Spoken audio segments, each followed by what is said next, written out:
We thank God this morning and this day that the Lord has given to us, and we are rejoicing in this day. We are rejoicing in this time that God has given to us to share His word together, because the word of God is the one which gives us life. The word of God is the one which blesses and builds our faith.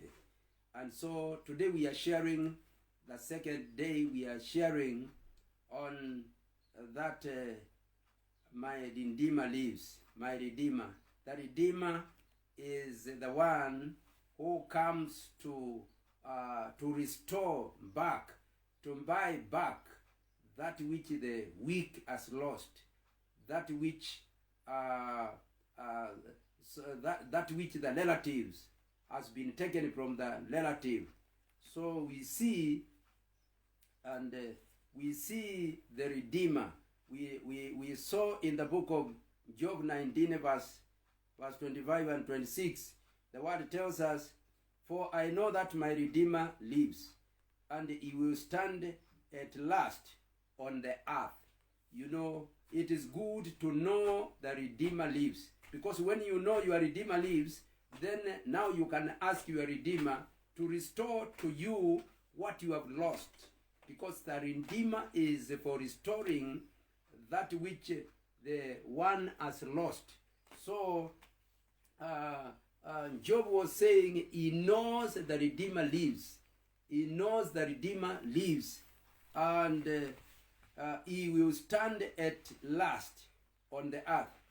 And after, he said, verse 26, "And after my skin is destroyed, yet in my flesh I will see God, whom I will see for myself, and my eyes will behold, and not another.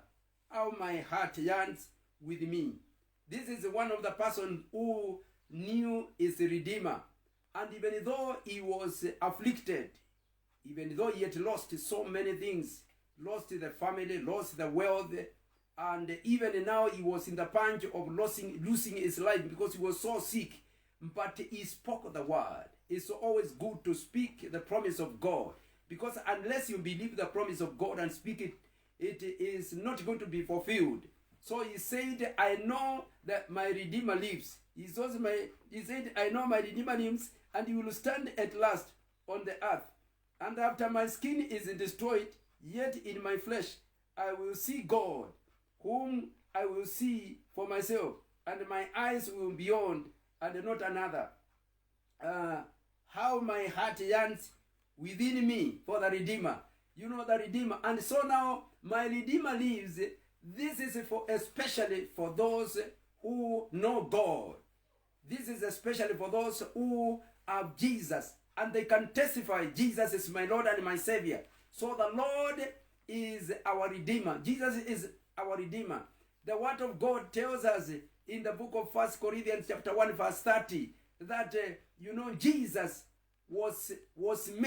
has been made our wisdom, our righteousness, our sanctification. Jesus has been made our redemption. He is our redemption. And so now he is our redemption, but specifically he is my redemption, and he is your redemption. When you come to the place like Job came, he had lost so much. And when you have lost so much, it is only the Redeemer who can come to buy back, or is to restore back what you have lost. So he said, "I know my Redeemer lives, and he is going to come and stand here on the earth, and I will see him. I will see him. Even when my flesh is destroyed, I will still see my Redeemer."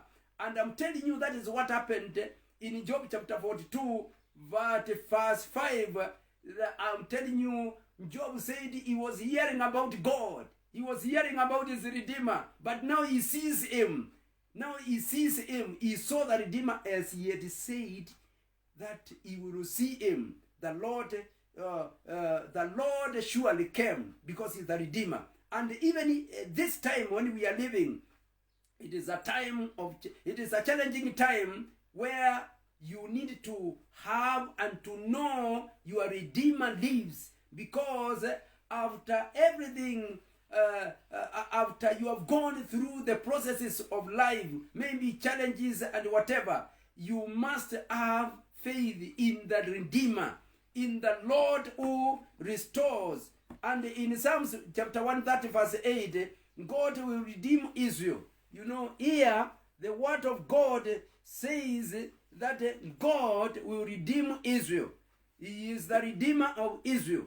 And so it is very important.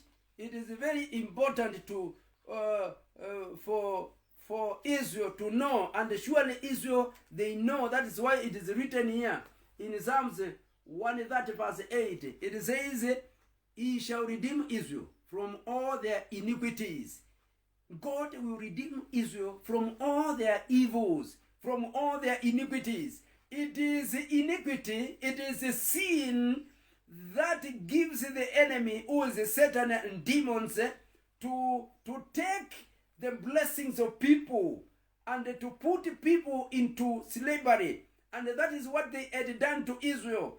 Israel had left God and entered into iniquities, into sin. And God had given them up for captivity.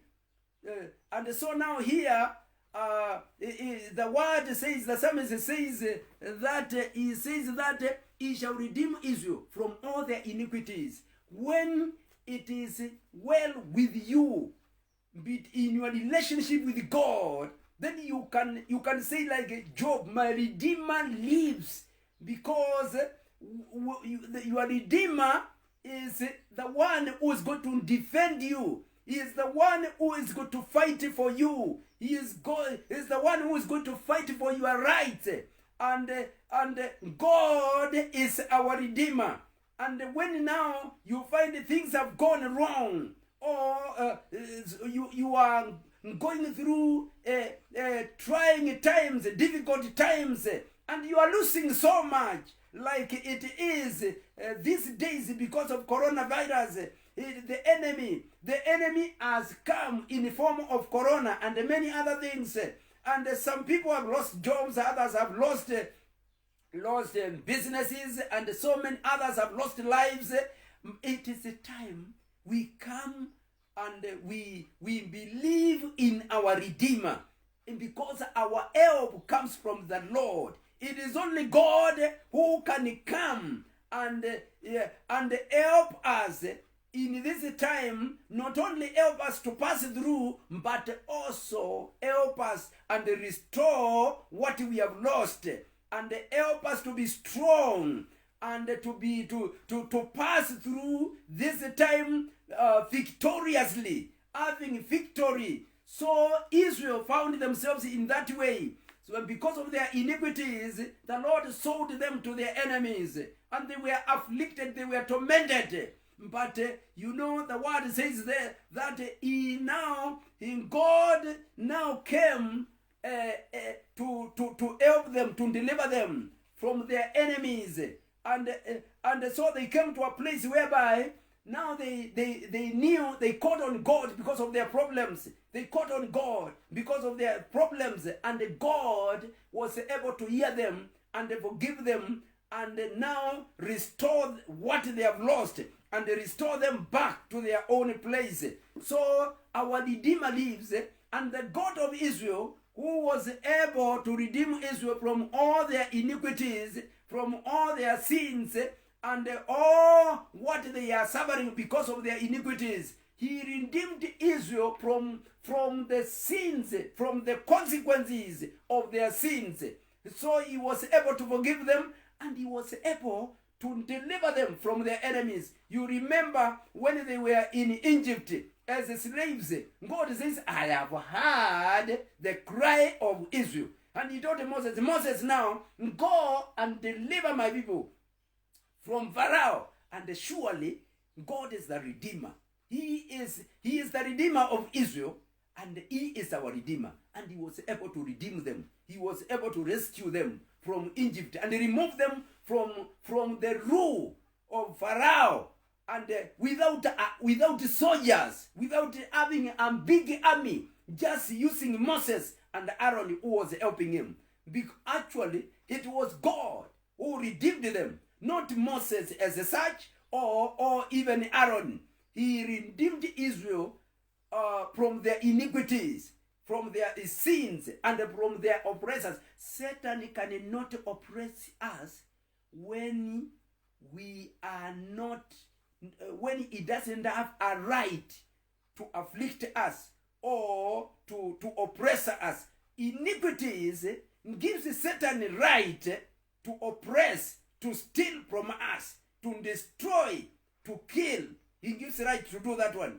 I am one of the people who believe coronavirus is a way of judgment, because this one is not putting a distinction between those who are wealth and between those who are big and between those who are weak. No, the coronavirus is a judgment that is coming to all of us.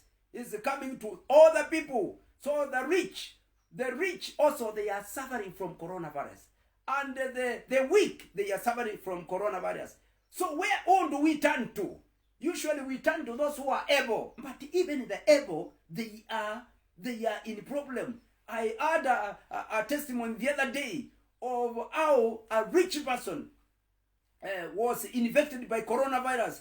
Then he is taken by his people to hospital. He found the hospitals are full, so he decided to go with the cash. He was having a cash of cash 100 million to go and bribe his way, because the beds are full, so that the poor person is removed from the machines which is helping. Then the rich person who is rich is put instead. And he went to one hospital, to another hospital, and there was no person who was able to remove a poor person from the machine and put the rich person. So the rich person, he really needed a machine. And I'm telling you, they went from one hospital to another hospital until the rich died.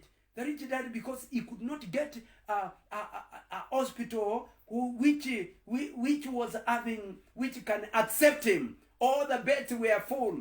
All what he needed, the machines he needed, they were occupied. So they could not, no hospital could admit him, because they could not help him. So he died in the car.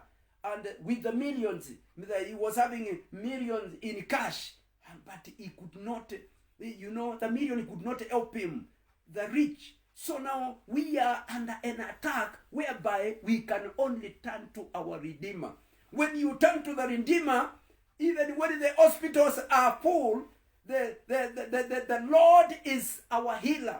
The Lord is our healer, and He is able to deliver you from your iniquity. He delivered Israel from their iniquity. He can deliver you from your sickness. He can deliver you from the situation, the problem which now you have been subjected into because of how the things are working out.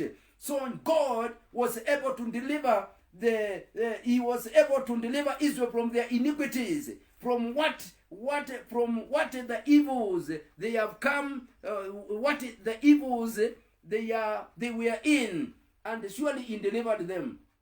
So we see also in Proverbs chapter 23, verse 11, we are talking about the Redeemer, and the Redeemer is the one who comes to restore what you have lost. The Redeemer is the one who comes to help the poor person who is a relative. And so our God, Jesus Christ, is our Redeemer. He has been made our redemption.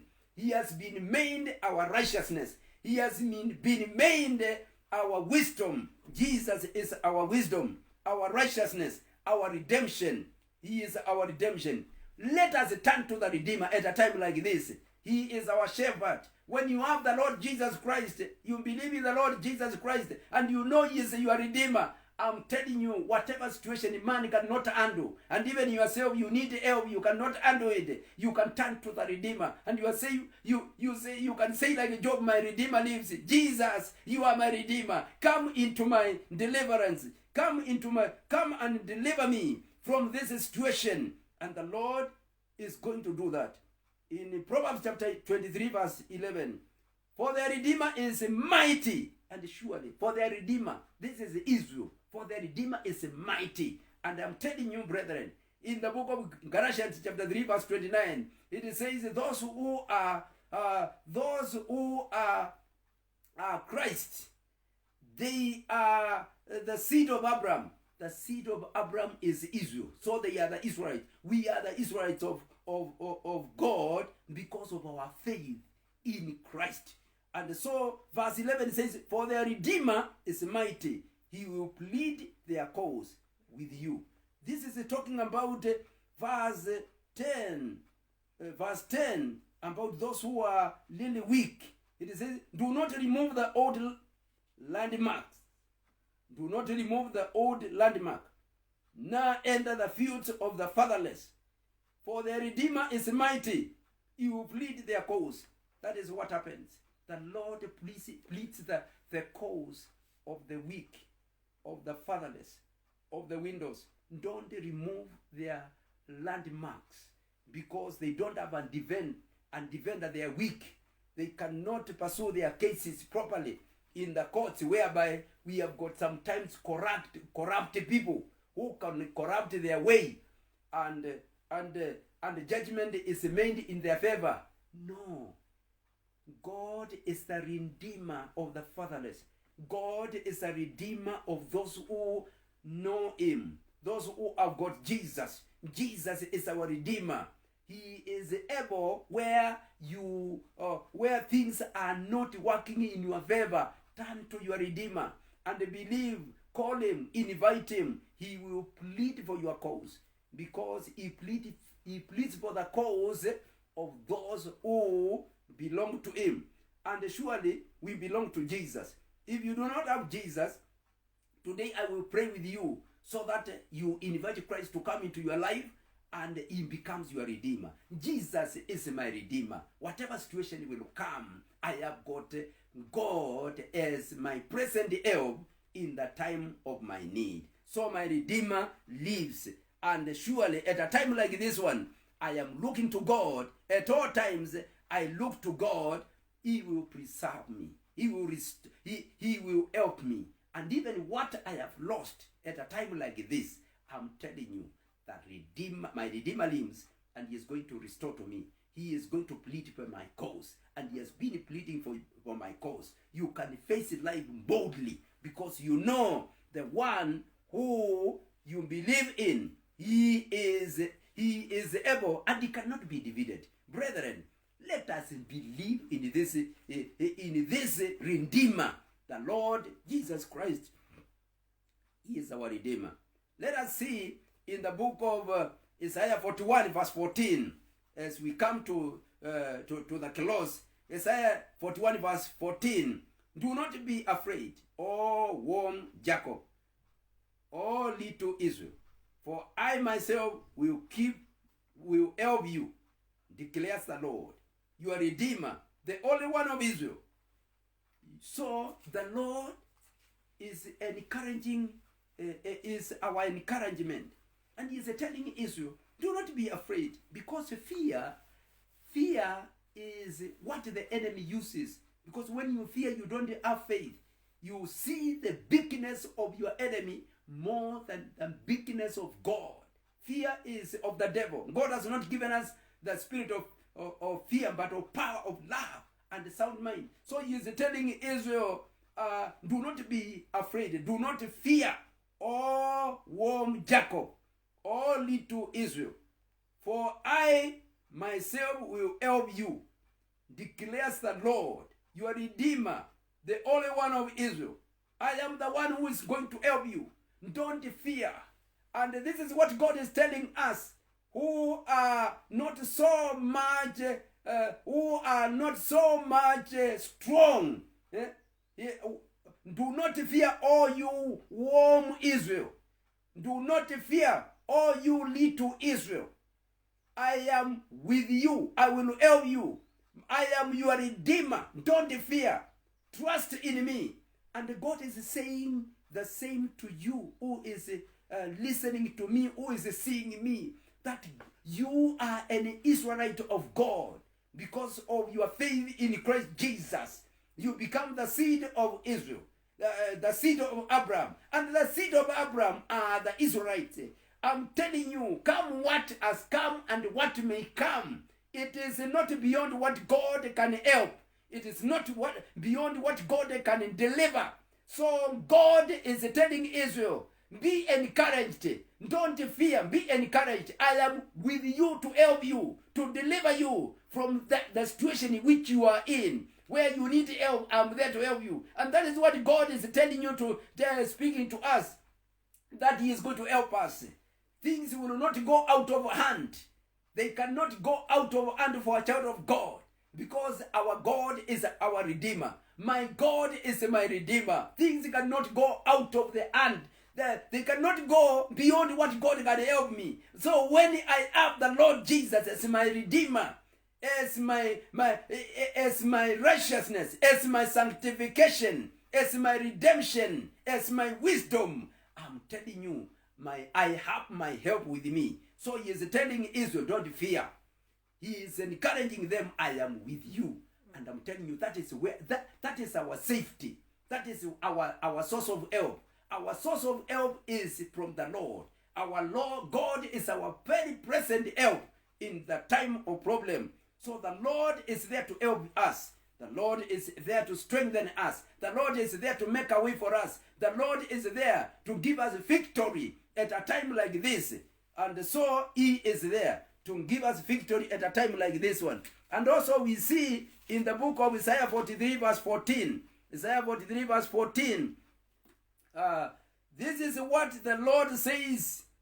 Your Redeemer, the only one of Israel. Your Redeemer, the only one of Israel.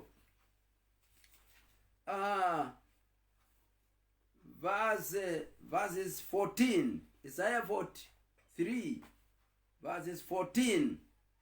Verses 14.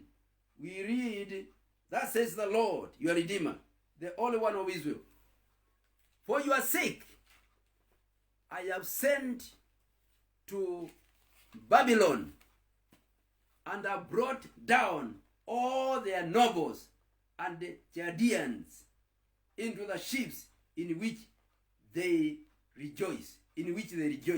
God was telling was telling the Israelites that for their sake, Babylon had taken them as captives. Babylon had taken Israelites into captivity. But God told them, God told Israel, now, as they took you into captivity, I am going to redeem you. I will redeem you, and I will humble those mighty Babylonians, and I will bring them into the same ship which they used, and punish them for your sake. He told them, this is what the Lord says to your Redeemer. This is what the Lord says, your Redeemer. The Lord is the Redeemer of Israel, the only one of Israel. For your sake, I will send to Babylon and bring it down them as fugitives, all the Babylonians in the ships in which they took you. He will go and bring them and become fugitives, like slaves, because of what they did to Israel. They put them as captives. In the same way, the Lord will also put them into captives, what they did to the children of Israel. Why? Because the Lord is the Redeemer of Israel. So the Redeemer is the one who fights for us. The Redeemer is the one who comes to restore what we have lost. The Redeemer is the one who can help us. Just like we learned the other day, how Naomi went to Moab, and she lost her children, she lost her husband, and the children had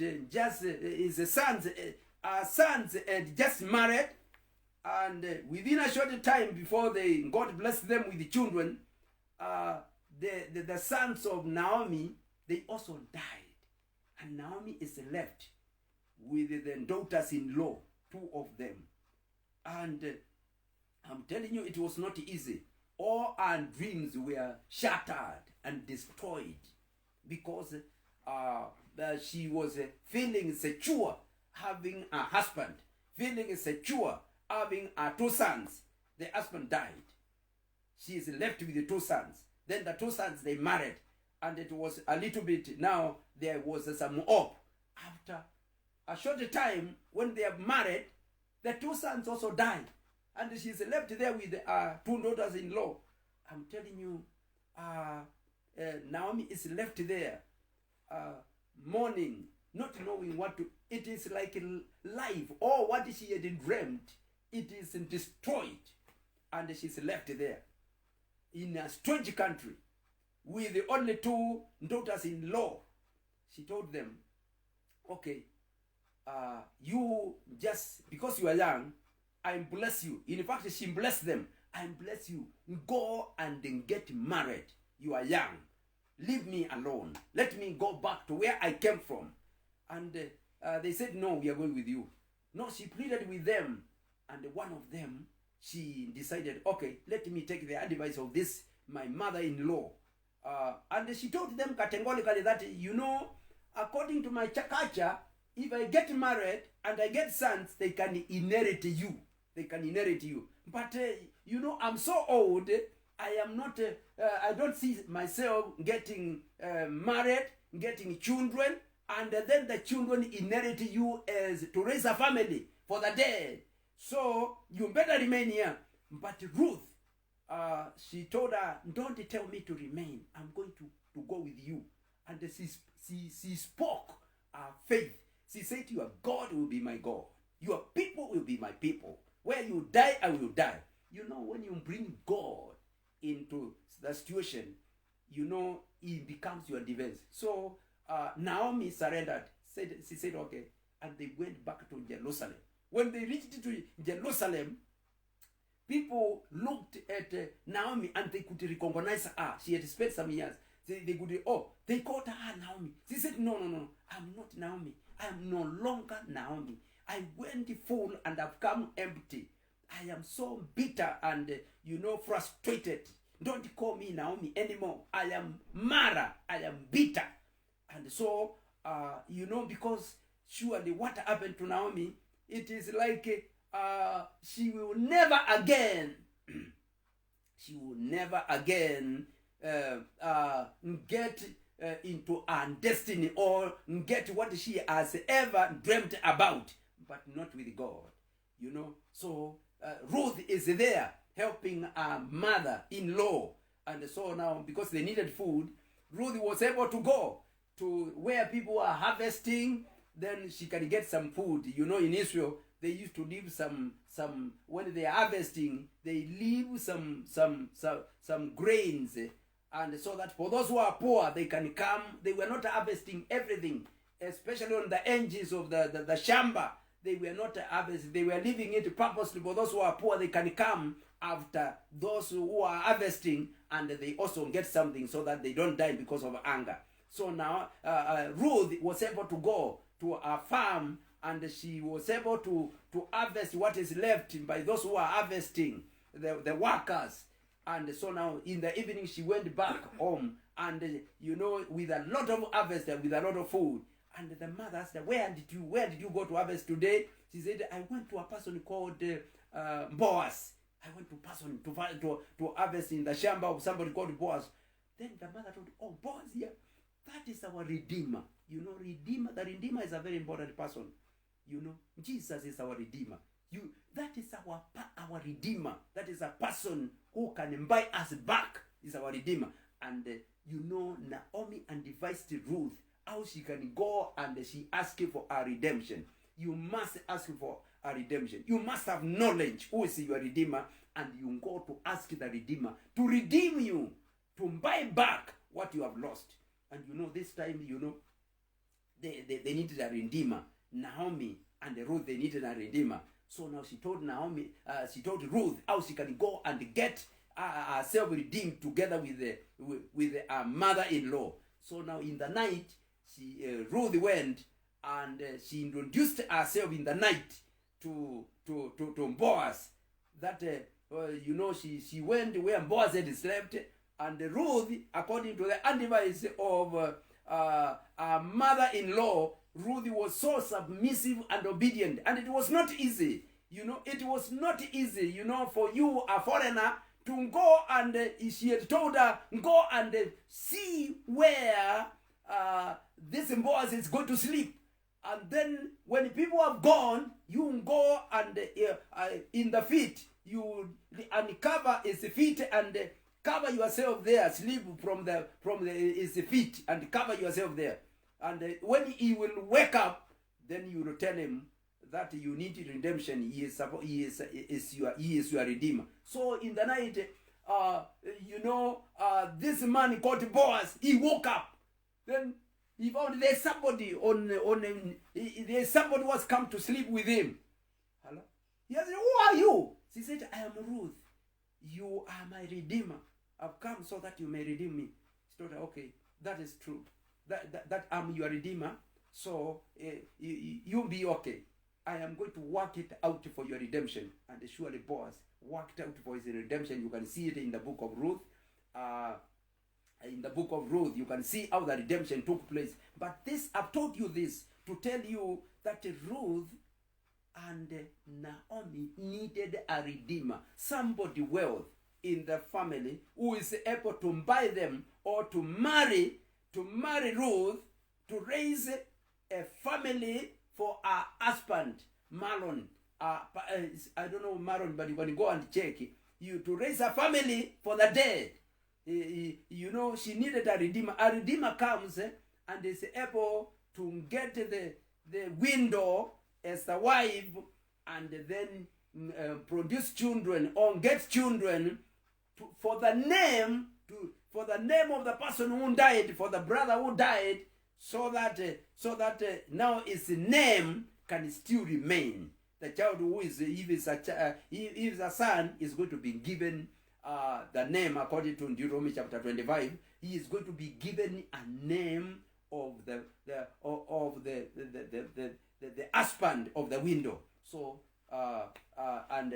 so now this Boaz arranged for the marriage of Ruth, and so Ruth was married by Boaz, and also Boaz was able to buy their shamba and inherit them or redeem them with a mother.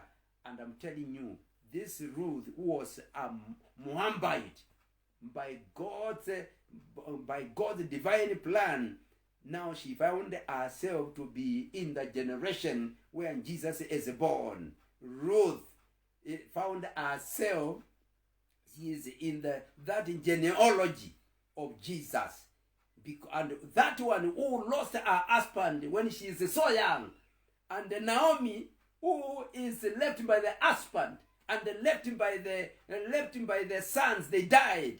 She found herself in a very good place, because when the Redeemer is there and he is able, I'm telling you, it may look like you will not make it. Everything has gone, and your life it can never be the same again. Not only that, your life will be the same again, but it will be better than how you were. That is what the Redeemer can do. I am telling you today that Jesus is our Redeemer. So I want to pray with those of us who have never accepted Jesus or allowed Jesus to come into their life. And you who have Jesus, now this message is also yours, that don't live mourning for what has been destroyed or even lost. You know your Redeemer lives, and he is able to buy back your life. He is able to buy back what you lost, and even make you to be better than the way it happened for Ruth and Naomi. They are one of the best examples of what a Redeemer can do. But you see, Boaz was a human being. We are talking about our Redeemer being God. Can you imagine?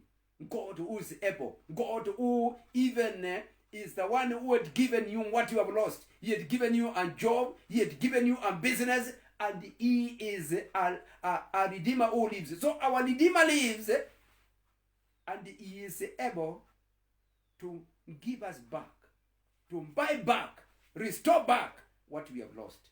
So may the Lord bless you. Let me pray with you, those of you who do not know Jesus. I want you pray after me so that you invite Christ to come into your life, so that Jesus becomes your Redeemer, your Shepherd, your Redeemer, your Savior. And I'm telling you, when you have Jesus, yes, challenges will come, but remember, your Redeemer lives, and he is able to fight for you, to shield you, to fight for you, and to restore back what you have lost. Pray after me. Say, Lord Jesus, forgive me my sins. Come into my life. Transform my life. From this day, I receive you, Lord Jesus. From this day, I ask you to transform my life and change me. Give me power to become a son of God. From this day, you are my Redeemer. I believe you have forgiven me my sins. I believe you have come into my life. You have forgiven my sins. And from this day, you are my Redeemer. So my Redeemer lives, and you are able to do in my life, to restore in my life what I've lost. You are able to help me from this day in the challenges of life, and to bless my life from this day. Thank you, Lord Jesus, for saving my life. So I want to pray with all of us who have found yourself in a situation whereby you needed, there was help somewhere coming from somewhere. The government can help you, but the government has got a limitation. But I am, and God is speaking to us today that we have a Redeemer, and our Redeemer is God. Our Redeemer is Jesus. Father, in the name of Jesus, we are so grateful to you, Lord, because you are our Redeemer. You are the Redeemer of Israel. And you have helped Israel. Even today you help them.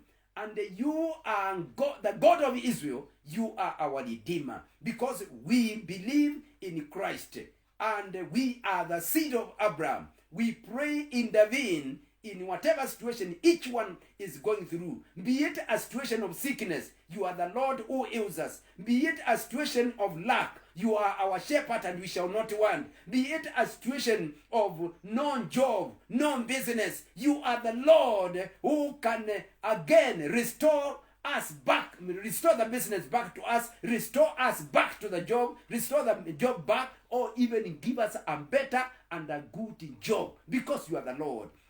We commit our lives to you, and we pray, God, you will supply to every of our need out of your riches in glory. We pray, oh God, because you are our Redeemer, our Savior, our Shepherd, we shall not have any want, because you make us to lie down in green pastures.